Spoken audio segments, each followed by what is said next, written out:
Hello, collective. This Vin is gonna be a little bit different. Um, so Anubis wanted to come through and channel a bit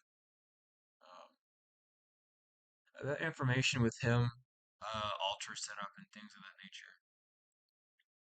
Uh, so we are just going to begin with this.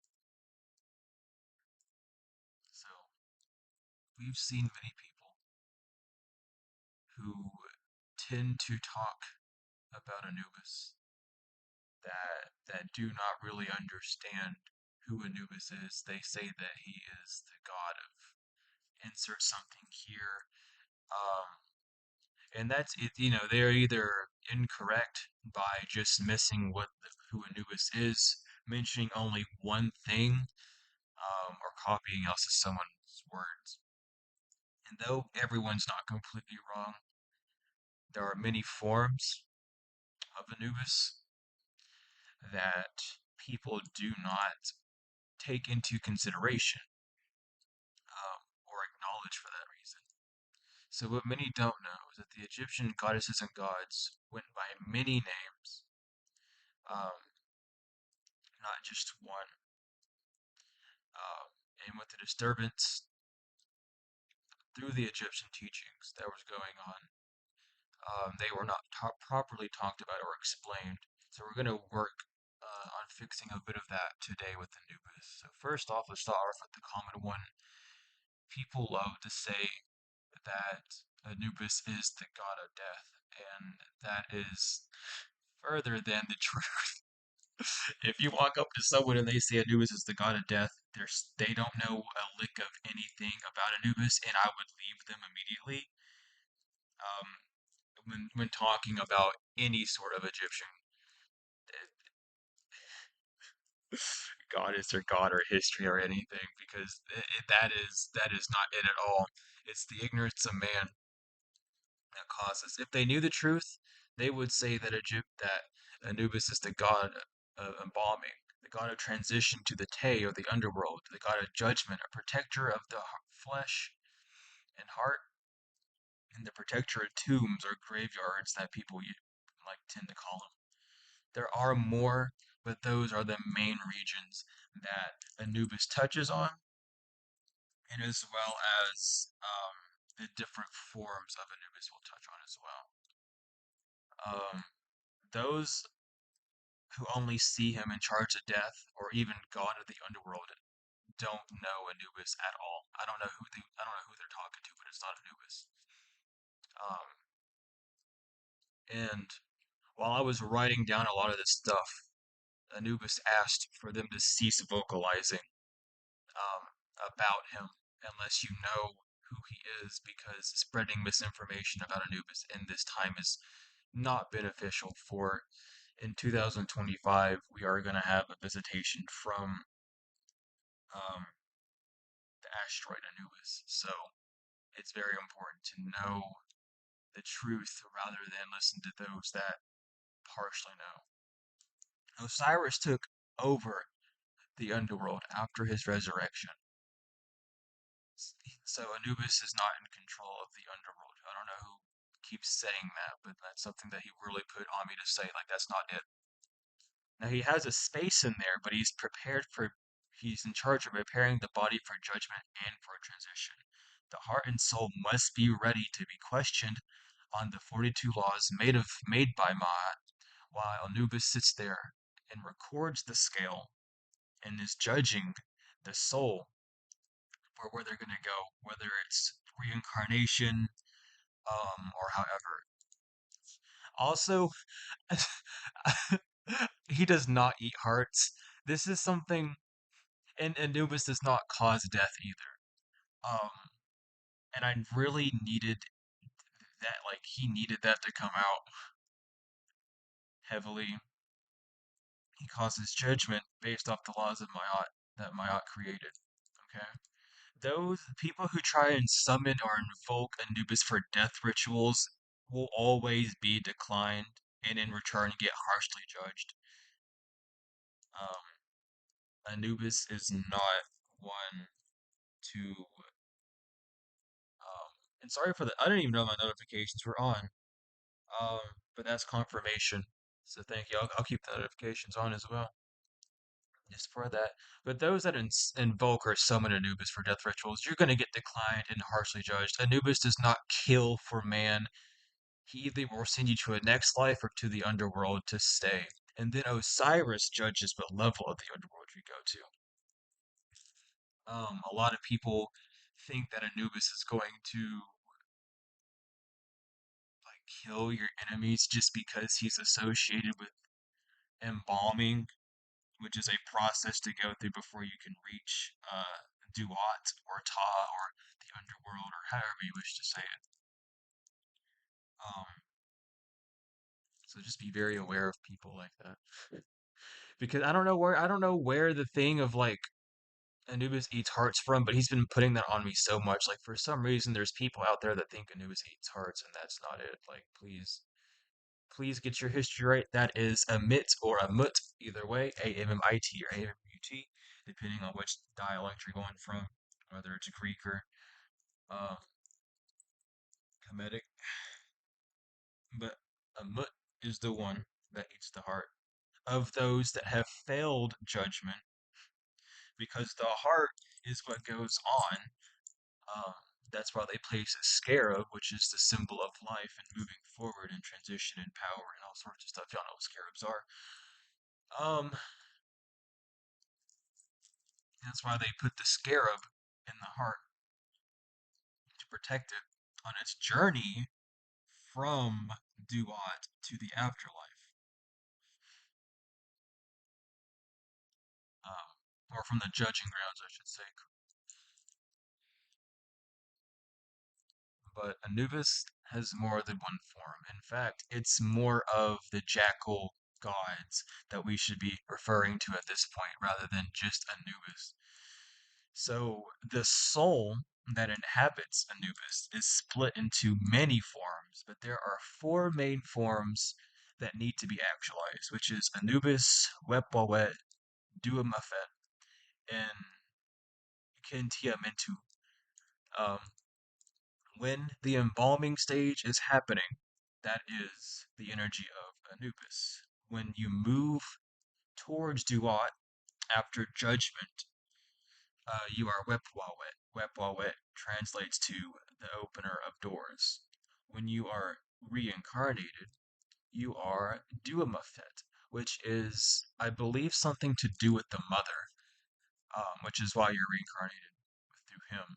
But when you reside in the underworld, you are dealing with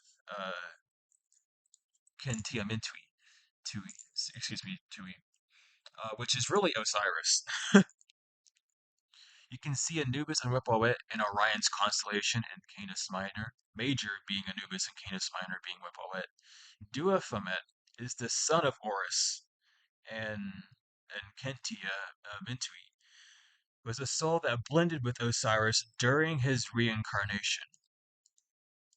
There is no difference between There is no real difference, some true difference between Anubis and Osiris due to the soul of Anubis being passed down through all, as they are the same.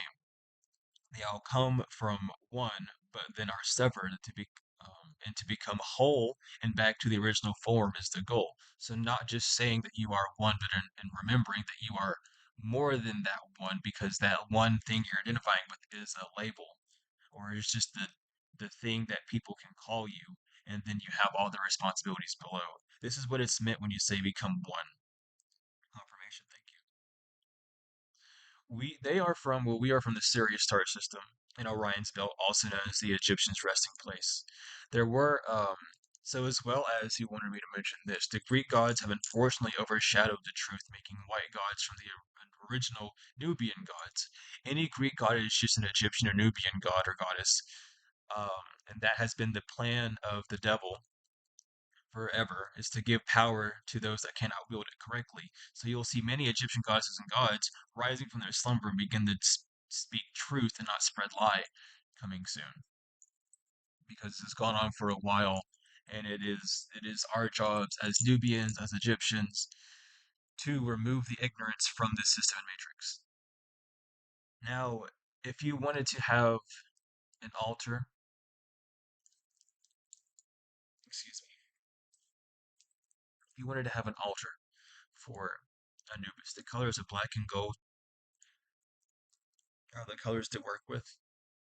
Um, for cloth, if you get a black cloth, that's fine, but a black and gold cloth would work as well. You could have an ankh on there to help with life, or you can have a flail or crook to help with authority, a jackal head or jackal to have a representation of Anubis. You can also use a panther because black panthers are also symbolisms of Anubis. Use a urn if possible if you have one. A golden scale is good. Feathers, black obsidian shaped heart crystals, jackal fur, dark breads, dark beers or ale are good. Frankincense, sandalwood, myrrh, cedarwood are good scents to use. You can also use a scent called Egyptian musk. You have to go to like a metaphysical shop to find that or go on Etsy or somewhere. But the colors of black and gold are important. You can burn black candles, gold candles. Anubis is mainly for protection, though. Protection in transitions, um, openers of ways as well. But when you summon the energy of Anubis, you are also summoning the energy of the other three. This is why people think Anubis has the power to kill and destroy people. And a lot of people go to the Egyptian courts as well. A lot of people have been going to the Egyptian courts. And everyone that tries to go to the courts to harm someone is just being declined because immediately when you go to the Egyptian courts, your soul is weighed. I don't know how many times I've had to do that. I have not like I don't I don't sleep that well the past few weeks because of all the new requests coming in, and I have to go up there within meditation or in the astrals or however I'm called up there to help weigh those hearts and those souls, and a lot of them are just redundant. And a lot of people like to go to Anubis because they know that Anubis is the judgment one. But a lot of people think Anubis rules the underworld, but that again, like that's just a lack of knowledge. These people that try to invoke or even summon Anubis are in for a rude awakening because he doesn't like you like that. To say, just to put it bluntly, it's not you don't summon. Nah, y'all got it fucked up because you're trying to. It's like you're summoning the judge, and you're going to the judge in a house, right? And you're like, I want the person that's trying to sue me. I want to kill them. What do I do? You're gonna get arrested because you're like talking to a judge about doing that. It's the same thing with Anubis. You cannot come confirmation. I don't know if y'all can hear it or not, but it's going off in the background. But you cannot go to the Egyptian courts. The one court, the final court system, um, before it starts getting corrupted by the Romans and the Greeks, that had authenticity as a ruling truth and not what man wants to dictate. Um, Based off the laws of integrity, of authenticity, the laws of nature of man, you cannot go there asking to rip something and then asking to receive. It just doesn't work that way. A lot of people are figuring that out. Um, so please stop using the Egyptian courts because y'all are using it wrong. Um, but as well as Anubis is really good for opening up doors, opening up doorways, being able to move forward. A very good traveler, a very good transitioner. If you need to know if you're in the right or wrong, you can call upon Anubis as well, and he will give you the direct of what you need to do, what could have been done better, because it's all about truth and being able to get your heart lighter than the feather rather than carrying all the heavy burdens, which again, Anubis is one to remove those burdens, to allow you to see the better side. Because and what's not talked about a lot as well, as Anubis is rowing the boat down, um, to the afterlife, he ends up spilling a lot to you. He ends up telling you a lot of who you used to be, of the character that you had, of the things that you didn't hear, of the whispers, of the things that weighed most on your heart. Because as the journey there, the closer you get, the lighter you must be. So you go from being dense and answering the questions the best that you can and having your judgment the way it is, depending on how your heart and the scale and the feather correlate with each other. But then you're also told what you've done. And you're not told it in a demeaning way. You're told it all as in a sense to release the guilt, the burden, to allow your heart to be pure because your heart is what moves on. The heart is what holds all of the memory. Everything else leaves the body. That's why they take the brain out. Like the brain is not important. Most of the organs are not important. It is the heart that must be protected and must be kept sacred throughout the journey, as that is the resting place for your soul. Your Ra, your Ba, and your Ta, if, if y'all remember. But it's very important to have that in check. But this is what Anubis wanted me to talk about right now. I'm working more with him on certain things as well. So expect more of that in the future. It's just a lot of research, a lot of meditation, a lot of deep digging that I haven't quite done before. So it's very interesting, and I'm taking my time with it.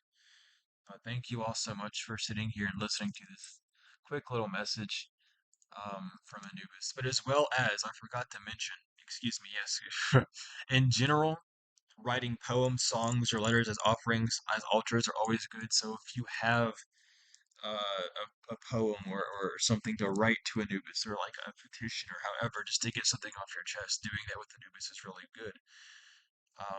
As well as with any goddess or god that you decide to work with. But if you are wanting to strengthen your connection with Anubis, music is a very good way of doing so, as it's a celebration, and Anubis just is not one to um, stray away from that type of being. Like Anubis very much is a celebrator of life and not a reprimander, I guess you could say, of it. They're ceremonies, and ceremonies are meant to be with celebration, with done with joy, with remembrance, um, and not out of vain. But like I said, we're going to be working more on certain things. We have a lot of things that we're working on in the future, um, but it's going to take time. So thank you for the patience with that.